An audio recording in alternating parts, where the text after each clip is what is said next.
भगवत गीता के नाम कुछ पल हर सुबह शाम चैनल में यह अनाम आवाज़ एक बार फिर आप सबों का स्वागत और अभिनंदन करती है। साथियों, आज आप सबों के बीच प्रस्तुत है भगवत गीता 8वें अध्याय का चौथा श्लोक। अधिभूतं क्षरो भावः पुरुषश्च अधिदैवतम् अधियज्ञः अहमेव अत्र देहे देहभृतां वर। इस श्लोक का सरल शाब्दिक अर्थ इस प्रकार है। उत्पत्ति विनाश धर्म वाले सभी पदार्थ अधिभूत हैं। हिरण्यमय पुरुष अधिदैव है तथा हे देहधारियों में श्रेष्ठ अर्जुन, इस शरीर में मैं वासुदेव ही अंतर्यामी रूप से अधियज्ञ हूँ। साथियों, भगवत गीता के आज प्रस्तुत श्लोक में यज्ञ श्री कृष्ण ने अधिभूत, अधिदैव तथा अधियज्ञ के संबंध में व्यक्त की गई अर्जुन की जिज्ञासाओं का समाधान किया है। हम सभी जानते हैं कि हमारे शरीर ही नहीं बल्कि यह पूरी सृष्टि पंच महाभूतों क्षिति जल पावक गगन समीरा से निर्मित है। प्रकृति के इन तत्वों, जिन्हें अध्यात्म की भाषा में भूत कहा जाता है, इनसे निर्मित सभी पदार्थ, चाहे वे मानव शरीर हों, जीव जंतु हों, पशु पक्षी हों या संसार की अन्य भौतिक वस्तुएं, ये सभी सतत परिवर्तनशील, कंप्लीटली म्यूटेबल तथा नाशवान, पेरिशेबल होती हैं। संस्कृत भाषा में सभी नाशवान पदार्थों को क्षर कहकर संबोधित किया जाता है। तो अधिभूत के संबंध में अर्जुन द्वारा व्यक्त की गई जिज्ञासा का समाधान करते हुए योगेश्वर श्री कृष्ण संक्षेप में कहते हैं, अधिभूतं क्षरो भावः, अर्थात संसार में प्रकृति गुणों के अधीन उत्पत्ति विनाश धर्म वाले सभी पदार्थों को ही अधिभूत नाम से जाना जाता है। इसके बाद योगेश्वर श्री कृष्ण अधिदैव शब्द के बारे में अर्जुन को समझाते हुए कहते हैं, पुरुषश्च अधिदैवतम, अर्थात हिरण्यमय पुरुष, जिन्हें शास्त्रों में प्रजापति, ब्रह्मा, हिरण्यगर्भ इत्यादि नामों से संबोधित किया गया है तथा हम साधारण जगजीव बोलचाल की भाषा में जिन्हें देव, देवता इत्यादि कहकर संबोधित करते हैं, वे अधिदैव हैं। योगेश्वर श्री कृष्ण की इस बात में एक और गंभीर रहस्य निहित है। वे कहते हैं, हिरण्यमय पुरुष ही अधिदैव है।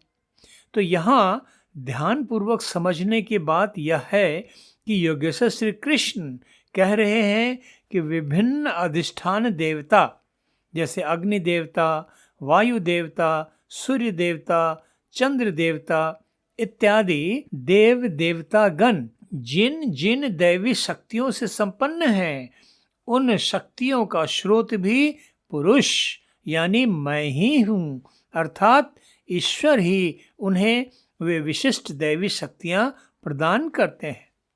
इस प्रसंग के क्रम में एक बार पीछे मुड़कर भगवत गीता 4थे अध्याय का वह श्लोक याद कर लीजिए जिसमें योगेश्वर श्री कृष्ण अर्जुन को समझाते हुए कहते हैं, अजः अपि सन् अव्ययात्मा भूतानाम ईश्वरः अपि सन् प्रकृतिम स्वाम अधिष्ठाय संभवामि आत्म मायया, अर्थात मैं अजन्मा अविनाशी स्वरूप होते हुए भी तथा समस्त प्राणियों का ईश्वर होते हुए भी प्रकृति को अपने अधीन करके मैं अपनी योग माया से प्रकट होता हूँ। तो इस प्रकार भगवत गीता में योगेश्वर श्री कृष्ण बार बार इस रहस्य को उद्घाटित करते रहे हैं कि वे ईश्वरीय अवतार हैं।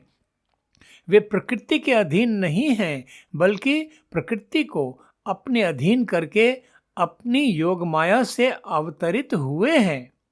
और यहाँ इस श्लोक में वे अर्जुन को यह समझा रहे हैं कि जिन देवता गणों की विशिष्ट दैवी गुणों के कारण साधारण जगजीव अपनी सांसारिक इच्छाओं कामनाओं की पूर्ति के लिए उनकी पूजा आराधना कर उन्हें प्रसन्न करते हैं।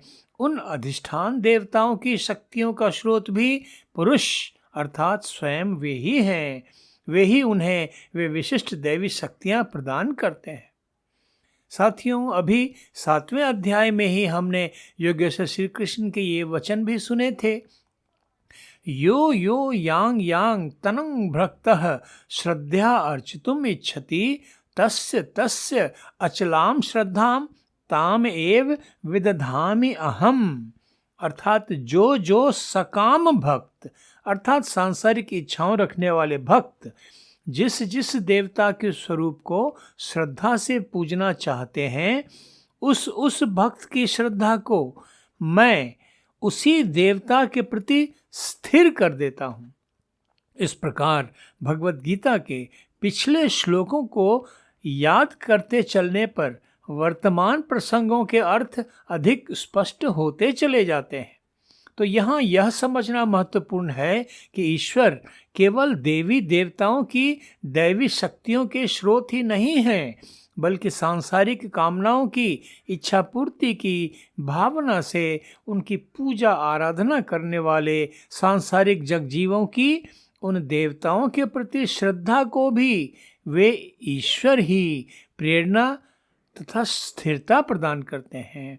इस प्रकार योगेश्वर श्री कृष्ण अपने भक्त शिष्य अर्जुन की 5वीं जिज्ञासा का समाधान करते हैं।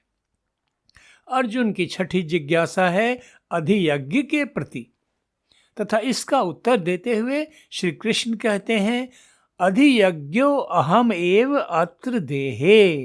अर्थात इस मानव शरीर में मैं ही अधियज्ञ के रूप में स्थापित हूँ। तो आइए योगेश्वर श्री कृष्ण के इस कथन को थोड़ा और विस्तार से समझने का प्रयास करते हैं। यज्ञ शब्द का अर्थ है कोई भी पवित्र अनुष्ठान जिसमें देवताओं को तृप्त करने, उन्हें प्रसन्न करने के लिए प्रज्वलित पवित्र अग्नि में आहुतियां प्रदान की जाती हैं।